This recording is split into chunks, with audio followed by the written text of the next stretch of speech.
মুসলমানদের বাচ্চাদের যে কালচার এদেশে ছিল, যে প্রথমে মক্তবে যাওয়া, সেটা অনেক ষড়যন্ত্রের মাধ্যমে মুসলমানদের বাচ্চাদেরকে মক্তব বিমুখ করা হয়েছে।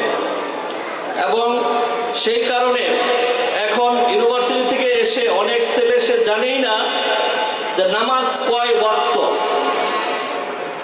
5 ওয়াক্ত নামাজ সে মুসলমানের ছেলে সে জানে না। এক ছেলে দক্ষিণমুখী হয়ে নামাজ শুরু করছে, যে পশ্চিম দিকে নামাজ পড়তে হয় অনার্সে পড়ুয়া একটা স্টুডেন্ট জানে না। বাংলাদেশে তার বসবাস, সে বাংলাদেশে থাকে। এই অবস্থাটা অনেক দিনের ষড়যন্ত্রের মাধ্যমে এই জায়গায় আমাদেরকে নিয়ে যাওয়া হয়েছিল। এখন প্রত্যেকেই মাদ্রাসায় পড়তে পারবে, অনেক বড় আলেম হইতে পারবে, এটা অসম্ভব ব্যাপার। একজন আলেম হইতে হলে তার পরিবারের, তার নিজের যে পরিমাণ স্যাক্রিফাইস করতে হয় সেটা সকলের পক্ষে সম্ভব না। সেই জন্য যাদের পক্ষে ওই ধরনের কোরবানি করা, স্যাক্রিফাইস করা সম্ভব, তারা আলেম হবেন। আর এই অংশটা সমাজের অনেক সংখ্যায় কম। বাকি যে বাচ্চারা রয়ে গেছে, বাকি যে সন্তানরা রয়ে গেছে, তাদের ব্যাপারে কি? ইন্দোনেশিয়ার মাদ্রাসার সংখ্যা অনেক কম, কিন্তু তাদের প্রত্যেকের প্রাইমারি স্কুলে বিশুদ্ধ কোরআন তেলাওয়াত শিক্ষা দেওয়া হয় এবং মৌলিক ইসলামের জ্ঞানগুলো তাদেরকে দেওয়া হয়, মৌলিক আকীদাগুলো দেওয়া হয়, মাসালা মাসাইল জানা দেওয়া হয়। যে কারণে তারা পৃথিবীর যেখানেই যায়, তারা যখন নামাজ পড়ায় খুব সুন্দর তেলাওয়াত করে। হ্যাঁ, হয়তো তার নেমাজ তরিকত ওইরকম নাই, তো সুন্দর তেলাওয়াত করে নামাজ পড়ে। আমাদের বাংলাদেশের যে বাচ্চাগুলো আছে এবং আমরা যারা বয়স্ক আছি, যারা আমরা নামাজ পড়ি, একটা দুঃখজনক বিষয়টা হলো আমরা যারা নামাজ পড়ি কিন্তু মাদ্রাসায় পড়ি নাই, তাদের অধিকাংশের কোরআন তেলাওয়াত ভুল। আমরা নামাজ পড়তেছি, এই ভুলটা কতদিন সহনীয়, যতদিন পর্যন্ত আমি চেষ্টায় থাকি শুদ্ধ করার জন্য, কিন্তু আমি যে ভুল পড়ছি এটা আমি জানিই না। আমাদের অনেকেই বাংলায় প্রতিবান্বয়ন করে কোরআন তেলাওয়াত শিখি, অর্থাৎ বাংলায় সূরা ফাতিহা লেখা আছে সেটা দেখে দেখে সূরা ফাতিহা মুখস্থ করি। এবং এই বিষয়ে সকলে একমত যে বাংলায় বা অন্য কোনো প্রতিবর্ণায়নে যদি আরবি উচ্চারণ করা হয় তাহলে তার আরবি সঠিক উচ্চারণ হয় না, সঠিক অর্থ থাকে না। ফলে কোরআন শিখতে হবে, আরবি অক্ষর শিখে কোরআন শিখতে হবে। এবং আমরা যারা বাচ্চাদেরকে এই প্রতিষ্ঠানে দিয়েছি, যেখানেই দিই অবশ্যই এই বাচ্চাগুলোর জন্য সঠিকভাবে, সুন্দরভাবে, সহিভাবে কোরআন শিখতে পারে। তারপরে তার বেসিক যে আকীদা, বেসিক যে মাসাইল, সেগুলো যেন সে শিখতে পারে।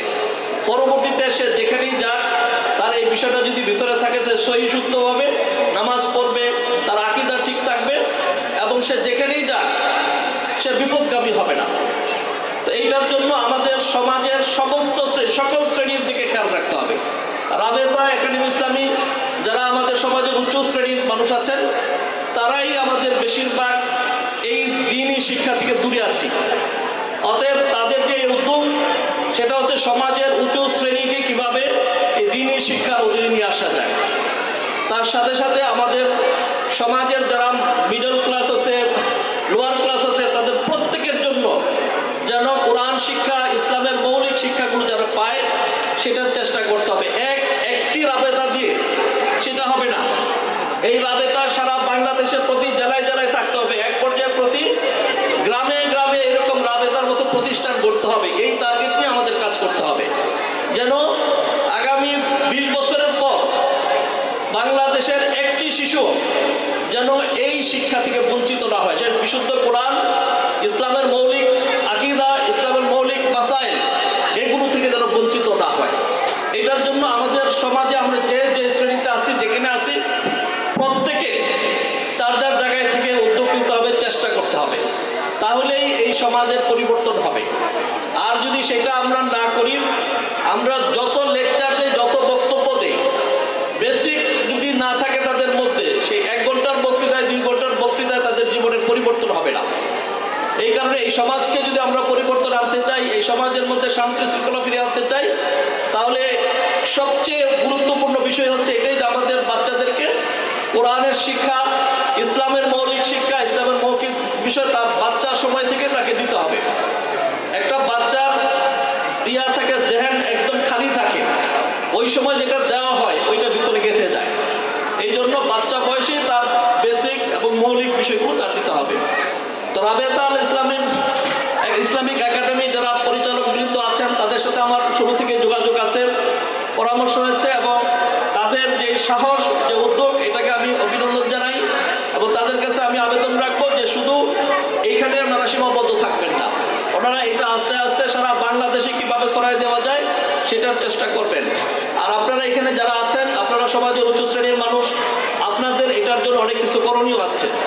এইটাকে আমরা লাভ লোকসানের হিসাবে দেখবো না, এটাকে আমরা দেখবো যে আমাদের পরকালের কামাই হিসাবে দেখবো। তাহলে আমরা এখানে যে সময় দিব, যে শ্রম দিব এবং যে অর্থ ব্যয় করব, তাহলে এটা ব্যয় করতে আমাদের কাছে কষ্ট লাগবে না। এবং এই সকলের এই সহযোগিতার মনোভাব ও প্রত্যাশা করে আমি আমার বক্তব্য শেষ করছি। আসসালামু আলাইকুম ওয়া রাহমাতুল্লাহি ওয়া বারাকাতুহু।